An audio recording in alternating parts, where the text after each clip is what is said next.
নমস্কার, আজ আপনারা শুনবেন টিম মেক ইউনিক এন্টারটেনমেন্ট পরিচালিত বিশেষ সাহিত্য নিবেদন পুষ্করা।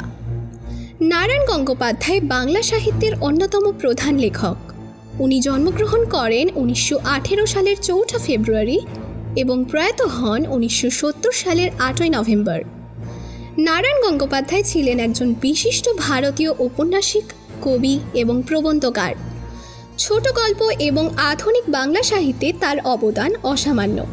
তবে তিনি সবচেয়ে বেশি জনপ্রিয়তা অর্জন করেন শিশু কিশোর সাহিত্য রচনার মাধ্যমে। তার সৃষ্ট টেনিদা চরিত্র আজও বাংলা সাহিত্যের ইতিহাসে একটা অমর সৃষ্টি। তার উল্লেখযোগ্য গ্রন্থগুলির মধ্যে রয়েছে টেনিদা সমগ্র, তপন চরিত্রভিত্তিক রচনা সমগ্র, হাসির নাটক সমগ্র ইত্যাদি। এবার শুরু হচ্ছে আমাদের আজকের বিশেষ নিবেদন পুষ্করা।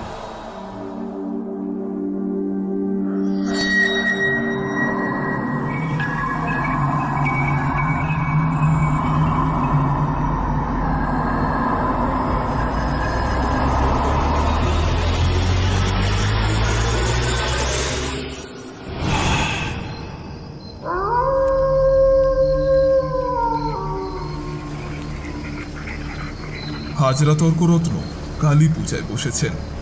ওম মহাকাল্যৈ চ বিদ্মহে শ্মশানবাসিন্যৈ চ ধীমহি তন্নো কালী প্রচোদয়াৎ।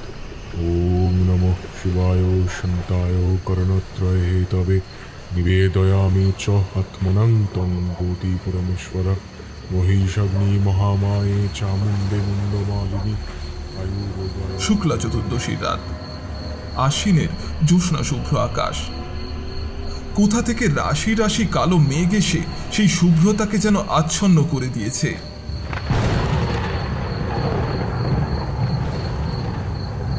সন্ধ্যায় যে নদীর জল গলানোর উপর মতন ঝলমল করছিল, তার রং এখন কালো পিঙ্গলে মিশে গিয়ে হিংস্রতার রূপ নিয়েছে। আর একবার খানিকটা কারণ গলাদকরণ করে তর্করত্ন ভয়ার্থ ও বিহল চোখে তাকালেন। ওপরের বন জঙ্গলগুলো রাশি রাশি বিচ্ছিন্ন আকারহীন বিভীষিকার মতন জেগে উঠেছে। বাতাসে শীতের আভাস। তর্করত্নর মনে হলো তবুও তার সমস্ত শরীরের মধ্যে আগুন জ্বলছে। লোমকূপের রন্ধ্রপথে আগুনের কণার মতন বেরিয়ে আসছে তার ঘামের বিন্দু। শুক্লা চতুর্দশী, রাতে কালী পুজো। কথাটা শুনতে অশোভনীয় অশাস্ত্রীয় ঠেকছে ঠিকই, কিন্তু এ কোনো সাধারণ কালী পুজো নয়। আশেপাশে 10খানা গ্রাম জুড়ে মরক দেখা দিয়েছে, কলেরার মরক। আর সে কি মৃত্যু! 6 মাসের শিশু থেকে 60 বছরের বুড়ো দিব্যি আছে, কোথাও কোনো রোগ ব্যাধির বালাই নেই। হঠাৎই কাটাতো কই মাছের মতনই ছটপট করে মরে যাচ্ছে। তাই দেবীর কোপ শান্ত করবার জন্যই শ্মশানে শ্মশানে কালী পুজোর আয়োজন। অসহায় বিপন্ন মানুষ, তাই তিথি নক্ষত্রের বালাই মানে না।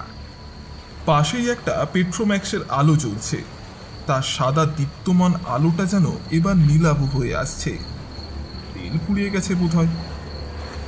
আলোর উপরে ও নিচে নানান জাতের ছোট বড় পোকা এসে জমা হয়েছে স্তূপাকারে।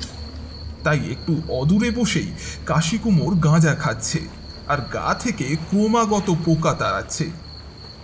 একবার মুখ থেকে গাঁজার কলকেটা নামিয়ে কাশি কুমোর বলল,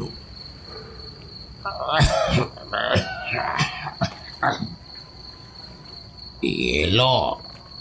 কিছুটা হতাশ এবং কাতর দৃষ্টিতে চারিদিকটা তাকিয়ে তর্করত্ন বললেন, না, কোনো পাত্তাই তো দেখছি না। এরা তো খাবার ভোগ হয়ে গেছে কতক্ষণ। ও আজ আর আসবে না। আসবে না? আসবে না মানে? বিরাসানে বসেও রক্তবস্ত্রধারী তর্করত্নেরও আপাত মস্তক থরথর করে কেঁপে উঠল। না এলে কি হবে জানিস? পুষ্করা পাবে, কারো রক্ষে থাকবে না, তোর নয় আমার নয়। শ্মশানকালীর খাড়ায় কেটে কুটে একসা হয়ে যাবে সমস্ত। একটি মানুষের আর বাঁচবার জো থাকবে না। কাশি কুমোরের হাত থেকে গাঁজার কলকেটা খসে পড়ে গেল। এ কি বলছো ঠাকুর? ডাকো না ঠাকুর, ভালো করে মাকে ডাকো। এতকাল পুজো করেছ, এত বড় পণ্ডিত তুমি, আর দেবীকে ভোগ খাওয়াতে পারলে না? ডাকো ডাকো, প্রাণপণে ডাকো। শুকনো মুখে তর্করত্ন বললেন, ডাকছি তো, কিন্তু একটু দূরে আধো অন্ধকারের মধ্যে বড় একখানা কলা পাতায় স্তূপাকারে লুচি আর খানিকটা মাংস সাজানো, তার উপর একটা বড় রক্ত জবা। পেট্রোম্যাক্সের আলোতে চাপ বাঁধা খানিকটা রক্তের মতন দেখাচ্ছে সেটা। সেদিকে দুখানা হাত বাড়িয়ে দিয়ে তর্করত্ন আবেগ ভরা কম্পিত গলায় মন্ত্র উচ্চারণ করতে লাগলেন। দেবী, দেবী প্রসন্ন হও, প্রসন্ন হও দেবী, তোমার ভোগ গ্রহণ করো, জগৎকে রক্ষা করো দেবী। দেবী প্রসন্ন হও, দেবী প্রসন্ন হও। কিন্তু কোথায় দেবী? নিশিরাজের শ্মশান। শুধু শ্মশান বললে কম বলা হয়, এ মহা শ্মশান। অগভীর আর পিঙ্গল স্রোতা নদীর ধারে ধারে প্রায় 3 মাইল জায়গা জুড়ে শ্মশান ছড়িয়ে পড়ে আছে। কত যে মরা এখানে পুড়তে আসে তার কোনো হিসাব দেওয়া প্রায় দুঃসাধ্য। আতপোড়া হাড়, মানুষের মাথা, চিতার কয়লা, পোড়া বাঁশ আর রাশি রাশি ভাঙা কলসি প্রতি বছর বানের জলে নদীর পাড়ে এসে ভাঙে, মুছে নিয়ে যায় অসংখ্য চিতার অঙ্গার। মরার মাথা আর পোড়া হাড়ের টুকরোয় তার গর্ত ভরাট হয়ে ওঠে। তারপর আবার নতুন চিতা এলে লোকালয়ের আগুনের শিখা প্রতিফলিত হয় অস্বাস্থ্যকর লাল জলের ওপর। শ্মশান ক্রমাগত এগিয়ে আসে লোকালয়ের কোল পর্যন্ত। আগে যেখানে মরা নিয়ে যেতে হলে 3খানা পরপর মাঠ পেরিয়ে যেতে হতো, এখন সেখানে হরিধ্বনি দিলেই গ্রামের ঘরে ঘরে সারা জেগে ওঠে।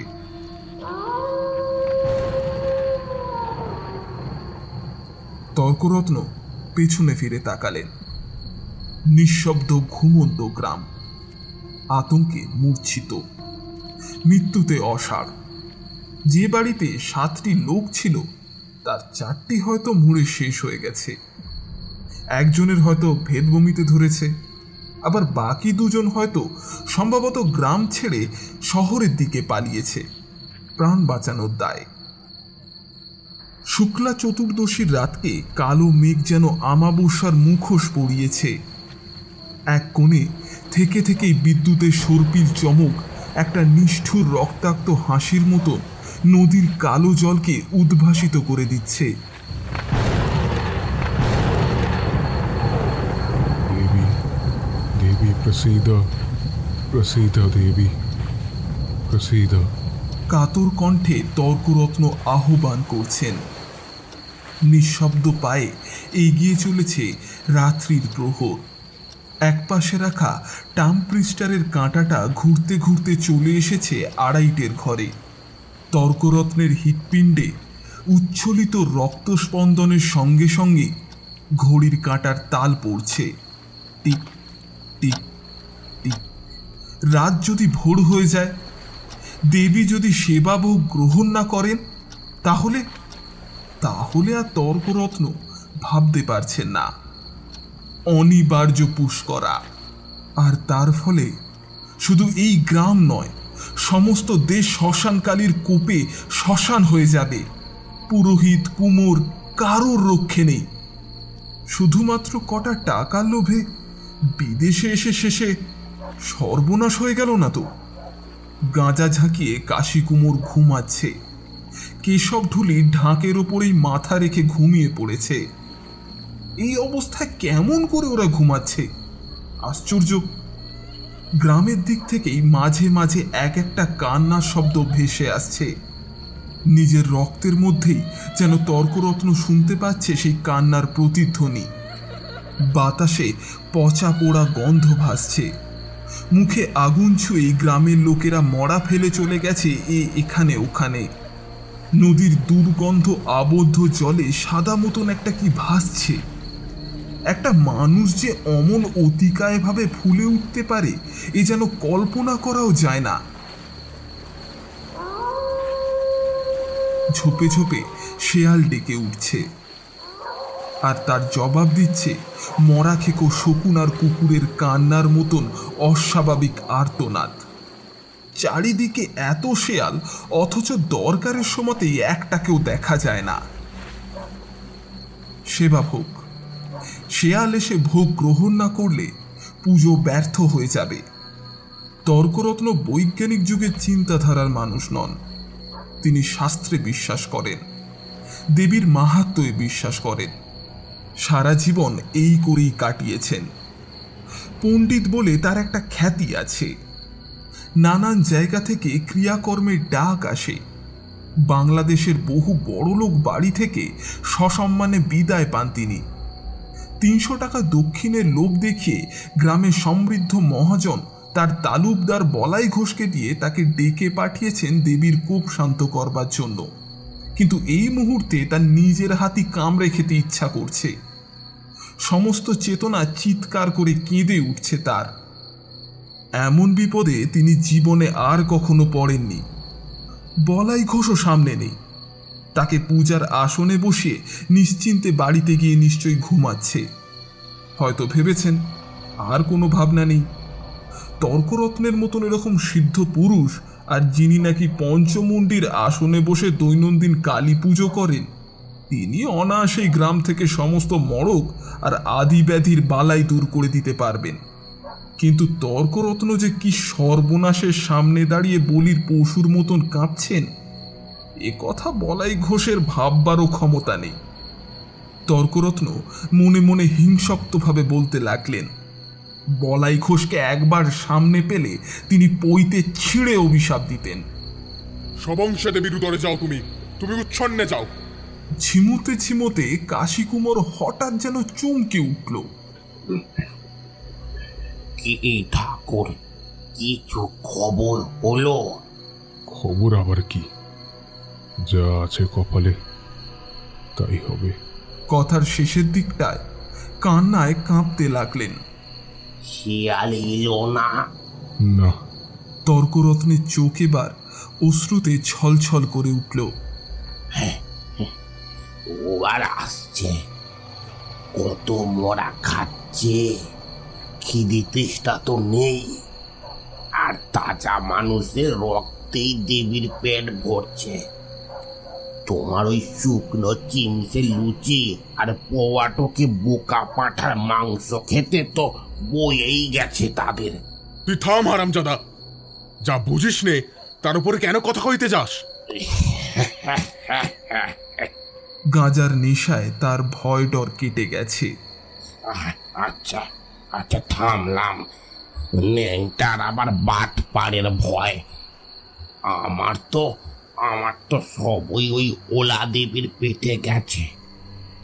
বউ বেটা সমস্তই, পুষ্করাই লাগুক আর ঘোড়ার ডিমই লাগুক, ওতে আমার কি হবে ঠাকুর? তা বটে, তার আর কিছুই হবে না। কিন্তু তর্করত্নের তো তা নয়। তার ছেলে পুলে আছে, তার ঘর আছে, তার সংসার আছে। তিনি মরে গেলে তাদের খেতে দেবেনই বাকি। এই 300 টাকা তাদের কদিনই বা বাঁচিয়ে রাখবে এই দুর্ভিক্ষের বাজারে? মৃত্যু যে চারিদিক থেকে কালো হাত বাড়িয়ে মানুষের দিকে তেড়ে আসছে। একেবারে সমস্ত গ্রামকে উজাড় না করে তার খিদে মিটবে না। না খেয়ে মরছে, খেয়ে কলেরায় মরছে। পুষ্করার আর বাকি বা আছে কি? সামনেই কালী মূর্তি, কালো রঙে জল জল করছে। ঘামের মতন টপটপ করে 2-1 ফোঁটা বিন্দু ঝরে পড়ছে দেবীর পায়ের তলায়। মহাদেবের সমস্ত মুখে এঁকে দিচ্ছে বিষাক্ত ক্ষতের চিহ্ন। সমস্ত মূর্তিটা যেন জীবন্ত, দুটো চোখ রক্তে মাখা।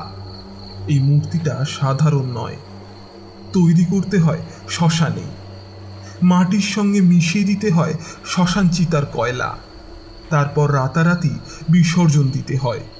তাড়াতাড়ি তৈরি করতে গিয়ে কাশীকুমোর মূর্তিটাকে ঠিক দেবী মূর্তি করে তুলতে পারেনি। সবটা মিলিয়ে মিশিয়ে একটা পৈশাচিক বিভৎসতার সৃষ্টি করেছে। পেট্রোম্যাক্সের আলোতে তার একটা দীর্ঘ ছায়া পেছনে নদীর জলে গিয়ে পড়েছে। স্রোতের টানে সেই ছায়াটা কাঁপছে। পচা পোড়া দুর্গন্ধে যেন নিঃশ্বাস আটকে আসছে তর্করত্নের। কাশি কুমোর আবার ঘুমিয়ে পড়েছে। ঢোলের ওপর মাথা রেখে নাক ডাকছে কেশব ঢাকি। কি আশ্চর্য রকম নিশ্চিন্ত হয়ে শুয়ে আছে ওরা। সমস্ত শ্মশান, সমস্ত দিক প্রান্ত যেন কার মন্ত্র বলে স্তব্ধ হয়ে গেছে। শিয়ালা ডাকছে না। গ্রামের দিক থেকে মরা কান্নাটাও গেছে থেমে।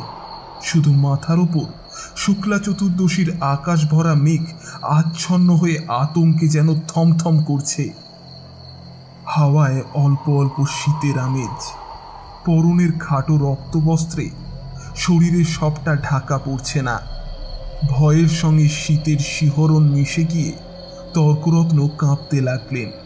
কম্পিত কণ্ঠেই মন্ত্র উচ্চারণ করতে লাগলেন। দেবী, দেবী প্রসিদ, প্রসিদ দেবী, প্রসিদ। দূরের কলাপাতার উপর সেবাভোগ শীতের স্পর্শে ঠান্ডা ও বিবর্ণ হয়ে এসেছে। আর এক পাত্র তীব্র কারণ গলায় ঢেলে নিতেই তর্করত্নের মুহূর্তের মধ্যেই সর্বাঙ্গে আগুন ধরে গেল। দেবী আসবে না? নিশ্চয়ই আসবে, আসতেই হবে তাকে। সারা জীবন ধরে ঐকান্তিক নিষ্ঠা ভরে দেবীর আরাধনা করেছি আমি। সাধারণ পূজারী যেখানে এগিয়ে যেতে সাহস করে না, সেই তান্ত্রিক পঞ্চমুণ্ডী আসনে বসে নিত্য পুজো করি। আমার আহ্বান দেবীকে শুনতে হবে, শুনতেই হবে। ঘড়ির কাঁটায় রাত তখন 3:30। তা হোক। তর্করত্ন নিজের মধ্যেই গভীর ধ্যানে মগ্ন হয়ে গেলেন। কতক্ষণ ধ্যান করেছিলেন খেয়াল নেই। হঠাৎ এক সময় চমকে উঠে জেগে উঠলেন। আচম্বিকভাবে খানিকটা উগ্রদীপ্তে শিখাতীত হয়ে পেট্রোম্যাক্সটা নিভে গেল।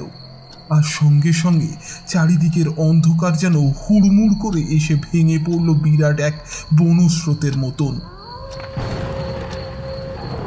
গুঁড়ি গুঁড়ি জলের কণা ছড়িয়ে পড়ছে। বৃষ্টি নামলো নাকি? উঠে আলোটা জ্বালবার একটা প্রেরণ বোধহয় করার সঙ্গে সঙ্গেই তর্করত্ন নিঃসার হয়ে গেলেন। বৃথা হয়নি, মিথ্যে হয়নি। তার সকাতর প্রার্থনা মিথ্যে হয়নি। দেবী এসেছেন। কালির মতন কালো অন্ধকারেও তর্করত্ন ভীষণ রোমাঞ্চিত দেহ দেখতে পেলেন। সেবা ভোগের সামনে দুটো চোখ আগুনের মতন জ্বলছে। দু হাতে সে তার সেবা ভোগ গোগ্রাসে খাচ্ছে। তার দাঁতের লিচির সঙ্গে মাংস চেবানোর একটা হিংসাক্ত শব্দ অত্যন্ত স্পষ্ট হয়ে তর্করত্নর কানে ভেসে এলো। দু হাতে কিরকম? তর্করত্ন আবার তীব্র চমক অনুভব করলেন নিজের মধ্যে। শিয়ালের তো হাত থাকে না, তাহলে কি দেবী নিজের মূর্তি ধরে আমার ভোগ গ্রহণ করতে এসেছেন? নিজের মূর্তি ধরে? ভয় যেমন নিঃশ্বাস বন্ধ হয়ে এলো, তেমনি সঙ্গে সঙ্গে যেন কোথা থেকে ঠেলা মেরে একটা দুঃসাহ আনন্দ জেগে উঠল। সারা জীবন ধরে যে সাধনা তিনি করে এসেছেন, আজ তা সম্পূর্ণভাবে সার্থক হলো। এই মহাশ্মশানে আর মৃত্যুর বিরাট উৎসবের মধ্যে দেবী যেন এবার নিজেই মূর্তি ধরে নেমে এসেছেন। কি ক্ষুধার্তভাবে দুটো চোখ জ্বলছে। অন্ধকারের মধ্যেই দৃষ্টি নিশাচরের মতন তীক্ষ্ণতা পেয়েছে। স্পষ্ট দেখা যাচ্ছে একটা মাথায় ঝাঁকড়া চুল, কুচকুচে কালো গায়ের রং, অর্ধনগ্ন নারী মূর্তি। তার দাঁতের চাপে হাড়গুলো মড়মড় করে ভেঙে যাচ্ছে।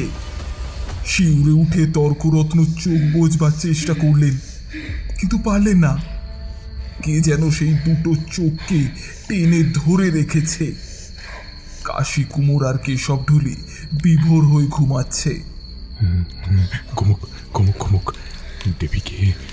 দেবীকে সুযোগকে দেখবে।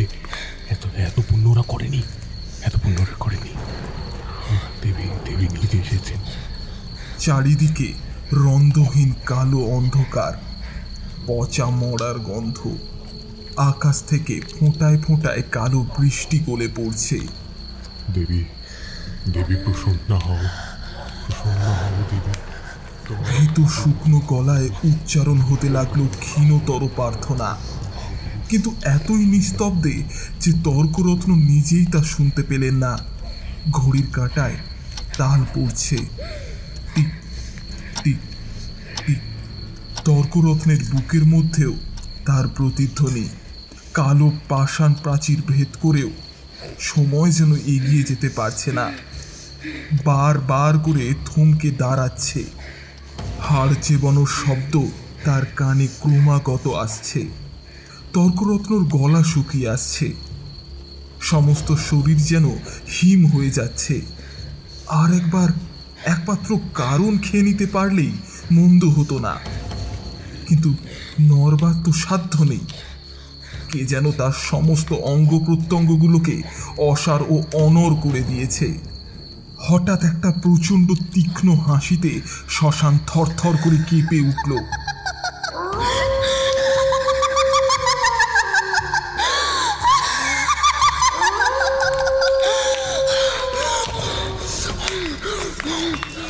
তার প্রতিধ্বনি ছড়িয়ে গেল দিক দিগন্তে। মরা নদীর জল আতঙ্কে কুঁকড়ে গেল। ওপারে ন্যাড়া সেগুন গাছে ডুকরে উঠল শকুনের বাচ্চা।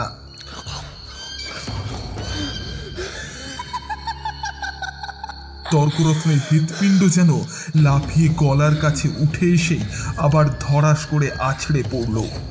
কাশী কুমোর আর কেশব ঢুলি চমকে জেগে উঠেই আর্তনাদ করতে লাগলো।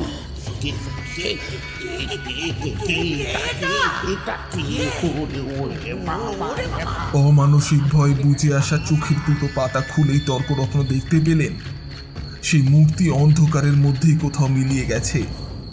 আর যেন দূর থেকে ভেসে আসছে একটা দ্রুত বিলীয়মান লঘু পদধ্বনি। ওরে ওরে, বাজা বাজা, আর ভয় নেই। দেবী দেবী নিজে এসেছিলেন, তার ভোগ তিনি নিজেই গ্রহণ করে গেছেন।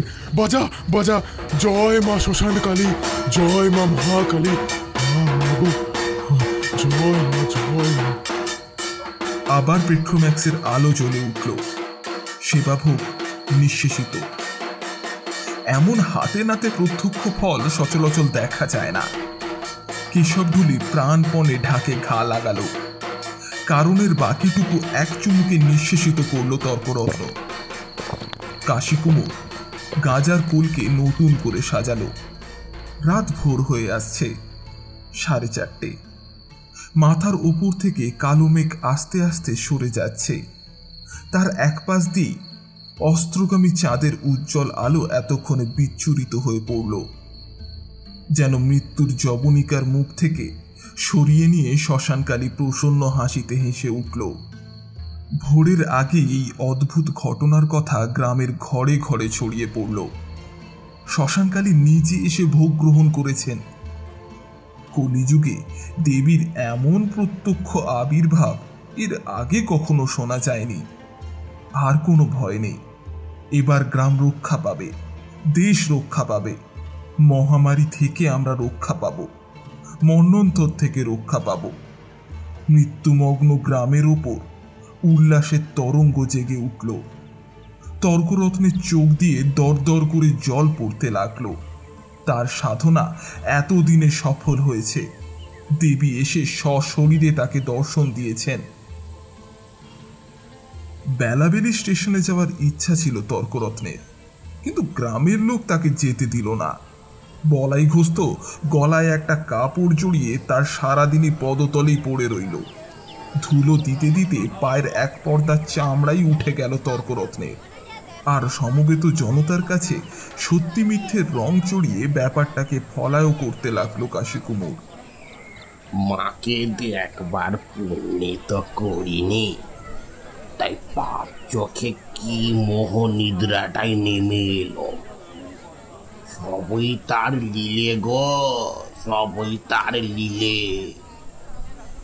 আর সেই কুটকুটে অন্ধকারের মধ্যে মা নিজেই নেমে এসে শিবা ভোগ গ্রহণ করলেন।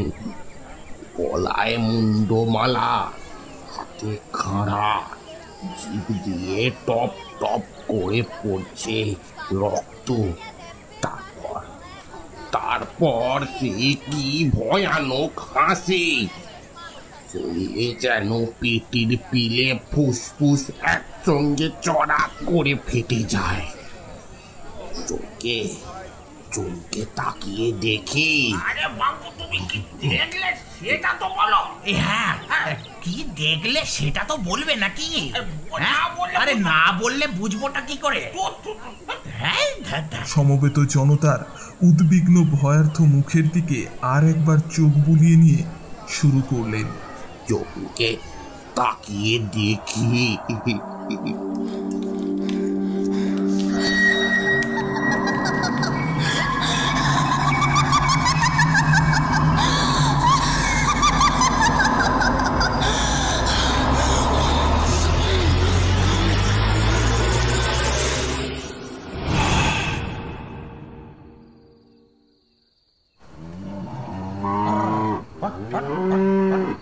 সন্ধ্যার পর তর্করত্ন গরুর গাড়িতে চেপে স্টেশনে যাওয়ার যাত্রা করলেন।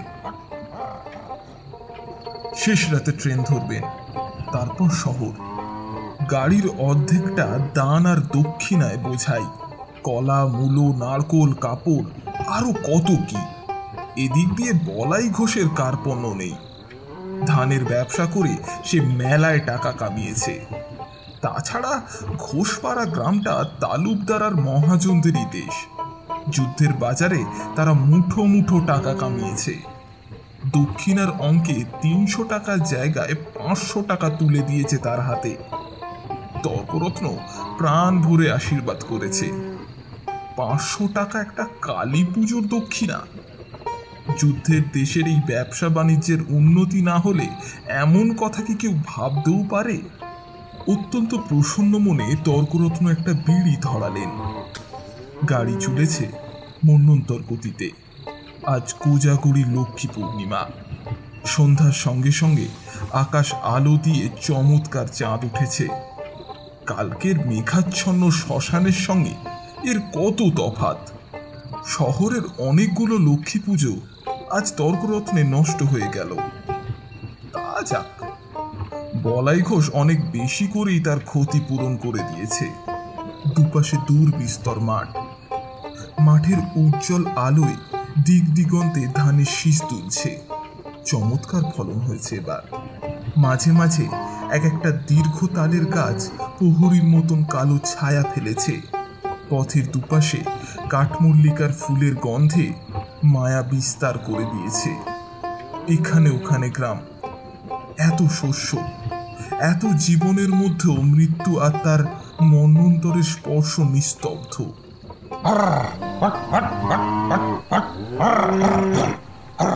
জিভা তালুর সংযোগে একটা প্রবল শব্দে গাড়োয়ান গাড়িটাকে থামিয়ে দিল। কি হলো রে? তর্করত্ন চমকে উঠলেন। এই নির্জন মাঠের মধ্যে ডাকাত নয় তো, সঙ্গে 500 টাকা নগদ, বিস্তর জিনিসপত্র। বড় ভরসা নেই। রাস্তার ওপর ডোমপাড়ার পাগলিটা পড়ে আছে বাবু। কে ডোমপাড়ার পাগলি? কি হয়েছে? অকালোর 3টে বেডা স্বামী না খেয়ে মারা গেছে বাবু, তাই পাগল হয়ে গেছে। রাস্তায় পড়ে কাতরাচ্ছে, জমে ধরেছে বোধ হয়। ওই গাড়োয়ানের স্বরে বেদনার আভাস লাগলো। তর্করত্ন সভয়ে গাড়ির মধ্যে মাথাটাকে ঢুকিয়ে নিলেন। থাক থাক, যেতে দে। পাশ দিয়ে তাড়াতাড়ি হাঁকিয়ে চলে যা। যা রোগ, বিশ্বাস নেই বাবা।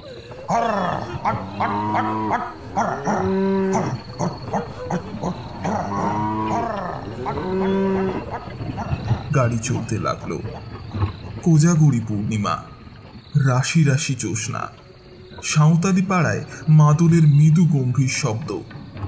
ওরাও কি লক্ষ্মী পুজো করে নাকি? লক্ষ্মী তো ঘরে ঘরেই ডাক দিয়ে যান, কে জানে। চাঁদের দুধে ধানের শীষ পূর্ণাহিত হয়ে ওঠে। ফসলের ভরা ক্ষেতের মধ্যে থেকে থেকে একটা করে প্রদীপের শিখা। শস্য লক্ষ্মীকে আহ্বান করে নিচ্ছে মাটির মানুষেরা। তার পায়ের ছোঁয়া লেগে ধানের ক্ষেত সোনা হয়ে যাবে। কাঠমল্লিকার সুভৃতিতে কি তারই শ্রীঅঙ্গুলের পদ্মগন্ধ? তর্করত্নের মনটা হঠাৎই বিহল হয়ে উঠল। দুহাত কপালে ঠেকিয়ে তিনি গদগদ কণ্ঠে বলতে লাগলেন, দোহাই শ্মশানকালী, কৃপা করো মা, পুষ্করা কেটে যাক, মানুষ আবার বেঁচে উঠুক। মা মহাকালী, তুমি মহালক্ষ্মী হয়ে দেখা দাও মা। মাগো, পুষ্করা কেটে যাক, সবাই নিজের প্রাণ ফিরে পাক মা। মাগো, এত ধান, এত ফসল, পুষ্করা কেটে যাবে বই কি। কিন্তু একটা জিনিস তর্করত্ন বুঝতে পারেননি, তার শ্মশানকালী এসেছিলেন ওই ডোমপাড়ার পাকলিটার রূপ ধরেই। আর এখন সে পথের ধারে ধুলোয় পড়ে মৃত্যু যন্ত্রণায় ছটপট করছে।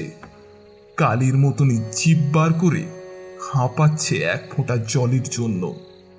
দীর্ঘদিনের খিদের পর দেবভোগ সে সহ্য করতে পারেনি, কিন্তু তবু পুষ্করা কেটে যাবে। মহামারী আর মরক তো সমস্ত বিষই চিরকাল ওরাই নীলকণ্ঠের মতন নিঃশেষে পান করে যায়।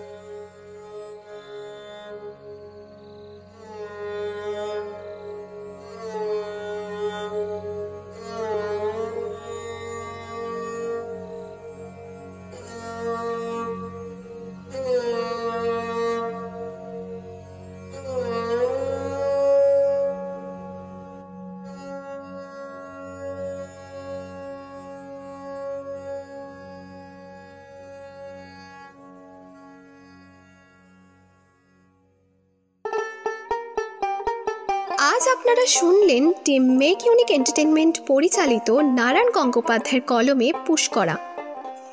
গল্পটির পরিচালনায় অর্ঘ্য চক্রবর্তী, কথকের কণ্ঠে অর্ঘ্য, তর্করত্নের কণ্ঠে শান, গারোয়ানের কণ্ঠে দেবর্ষী, কাশী কুমারের কণ্ঠে সৌভিক, গ্রামের লোকের কণ্ঠে অঙ্কন, মহিলা এবং ইন্ট্রো আউট্রোতে আমি সহেলি, সাউন্ড এডিটিং অ্যান্ড পোস্টার ডিজাইনে ইনফিনিটি প্রোডাকশন বাই অর্ঘ্য চক্রবর্তী।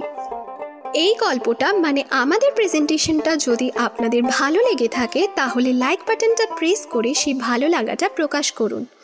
বন্ধুদের সাথে, আত্মীয় পরিজনদের সাথে ও বাকি সকলের সাথে শেয়ার করুন আমাদের এই গল্পটাকে।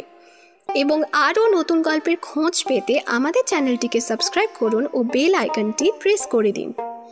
গল্পটা সম্পর্কে নিজের মনের ভাব একেবারে খোলা মনে কমেন্ট বক্সে প্রকাশ করুন, কারণ প্রতিটা কমেন্ট আমাদের কাছে একেবারে বহুমূল্য। আজকের মতো বিদায়। আগামী কিছুদিনের মধ্যেই টিম মেক ইউনিক এন্টারটেনমেন্টের পক্ষ থেকে আপনাদের জন্য থাকবে আরও একটি নতুন রোমাঞ্চকর গল্প। ততক্ষণ পর্যন্ত ভালো থাকুন, সুস্থ থাকুন।